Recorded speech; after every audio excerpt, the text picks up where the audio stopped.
د الله رسول فرمایي زما امت چې تباه کوي خرابوي او زما د امت رخ و غیر ته اړوي د الله رسول فرمایي هغه زنانه ده هي اضر علی الرجال من النساء. فرمایي د الله رسول چې دا زنانې د نارینهو دپاره لویه فتنه ده. زه روان یم له دنیا خو تاسو به خبر کم، تاسو په دې خبره باندې ځانونه چې دي هغه آګاه کوي. عزیزانو خبره دا د ښځه چې ده دا ډېره لویه فتنه ده. د الله رسول چې وفات کېدی علیحده ما او تا ته وصیت وکړي ښځه لویه فتنه ده. هي اضر علی الرجال من النساء، ډېره لویه ضررمنه تاواني چې ده فتنه ده. ولا شیطان دونه لویه فتنه نه ده، نفس دونه لویه فتنه نه ده، شهوت دونه لویه فتنه نه ده. ټیکسلو دنیا مال دولت والله که دونه لویه فتنه ده لکه زنانه چې کومه فتنه ده. او عجبه خبره دا ده، پرون تللي وو په ایزي اډه کې یو جلسه وه د سربندي وه، پاکستاني بچي وه، هغه د قرآن حافظه سوې وه، یعنې ډېر خوند یې راکړ، ډېر زبردست، ډېره معصومه چهره د دې هغه معصوم صورت چې دا پر کرسۍ ناسته وه دا هم فارغه سوې وه، شپږ اووه کالو بچی وله. ما ویلې ورته وګوره یو طرف ته دومره معصومیت الله پکې ایښی دی، بل طرف ته بیا د هغه زنانې دي چې مخې نه راګرځي. بلکل دا واده راواخله، په دا واده کې چې دا زنانې کوم فعلونه نه کوي. ولا چې زما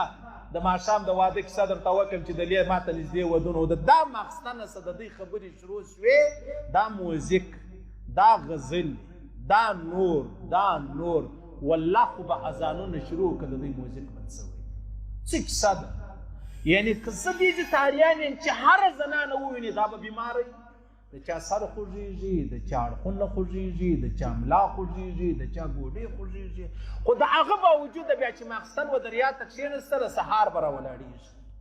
د هغه باوجوده یعنې دومره کمزوری مخلوق او دومره پاورفوله چې هېڅ څوک یې مخ نسي راګرځولی. د الله رسول موږ ته وفرمایلې لویه فتنه ده، لهذا په دې فتنه یې تاسو خبر.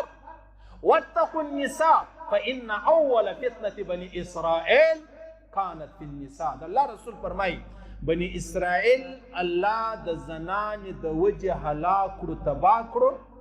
اوله فتنه زنانې وې. د الله رسول فرمایي زما امت به هم د دا زنانو د وجې چیش کېږي، هغه به تباه کېږي، هغه به خرابېږي، هغه به هلاکېږي. حضرت علي کرم الله وجهه ډېره انتیکه خبره کړې ده. وایي دا زنانه چې خاوند نه لري، والي نه لري، مشر نه لري، ورور نه لري، خاوند نه لري، یعنې ښځه چې خپل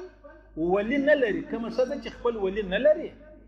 حضرت علي کرم الله وجهه فرمایي د قصاب پر تخته باندې پرته غوښه ده چې هر څوک د مخه رالی دا د هغه سوی.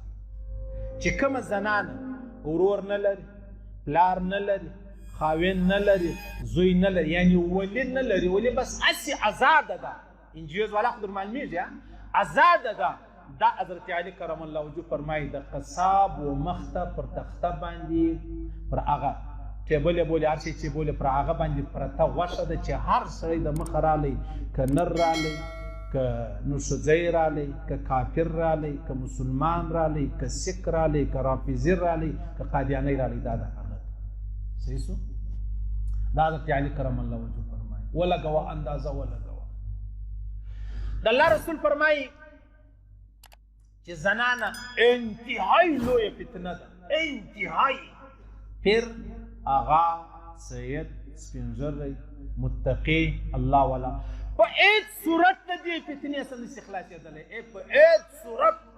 حضرت عمر فاروق رضی الله عنه خو نو مفتي ټولو ایمان دی باندې،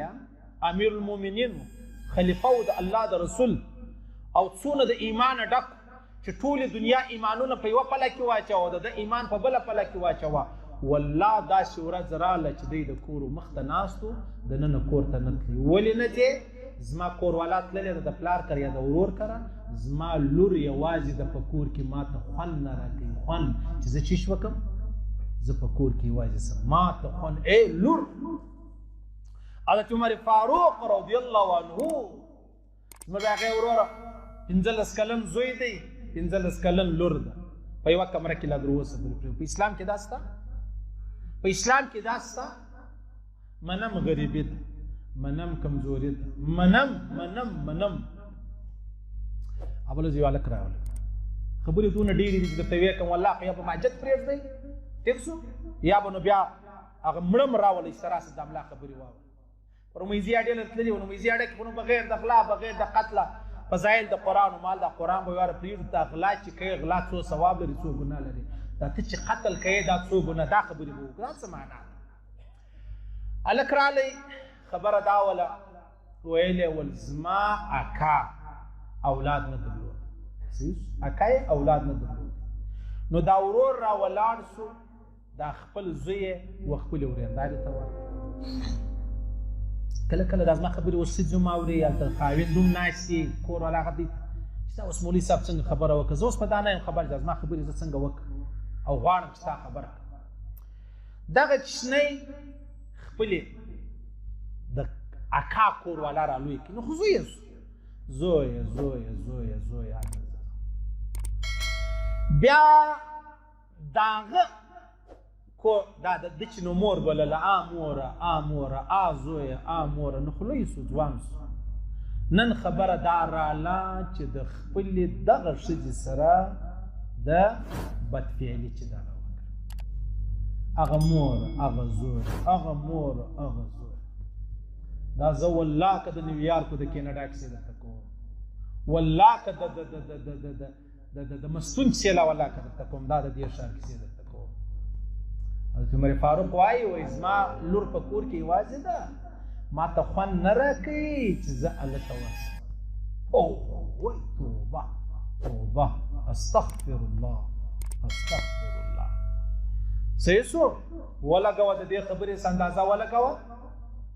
چې زه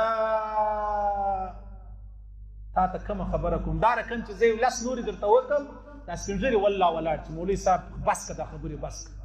زه په کرایه بل ملا راولو دلته کښېنوو خط ورکو دی به خبرې کوي والله ولاړ دا څو سپین ږیري لږ خیال یې ساتم د الله په خاطر یې ساتم نه کوم خبرې نه کوم چې تا زما څه پوښتنه وکړه چې زه به تا ته د خور و د ورور خبره وکړم چې هغه ما ته څه وایي صحیح شو د الله د رسول خبرې موږ نه منو موږ د خندا راځي خندا یا وای موږ ډېر شکر دی الحمدلله خدای پښتانه پیدا کړي دا ما د پښتون کیسه درته ورکړه شکر دی الحمدلله خدای پښتانه پیدا کړي و مال پر جوړ خلق تا بس ابروز یو سړی دا داسې ځای سره ووتې نو واګه په زړی ډېره بده خبره ده والله شرمېږم نه تو نو هغه پرتګال چې بولیار چې هغه ځای ما وده ته نه شرمېږې خو د بیت الخلا سره ووتې هلته سړی خپل کپړې مپړې دا څه معنا دی دا روان دی پرون دا بازار کې یو پیتا وده کوان نو ګړۍ مړۍ ښه ګړۍ هم پکې راکړه نه یم په خبر سپیسه قیمت لري که نه نو دا خلک پر دا لاره ناستو بولې کولې مال توبه استغفر الله یا شرم یا حیا یا غیرت یا ضمیر لرئ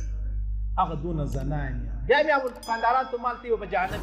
ډېر ساعت تېري ولولې مال هلته زنان هم ډېرې تی به هم هلته انشاءالله هېڅ ګروم مه کوئ که خدای کول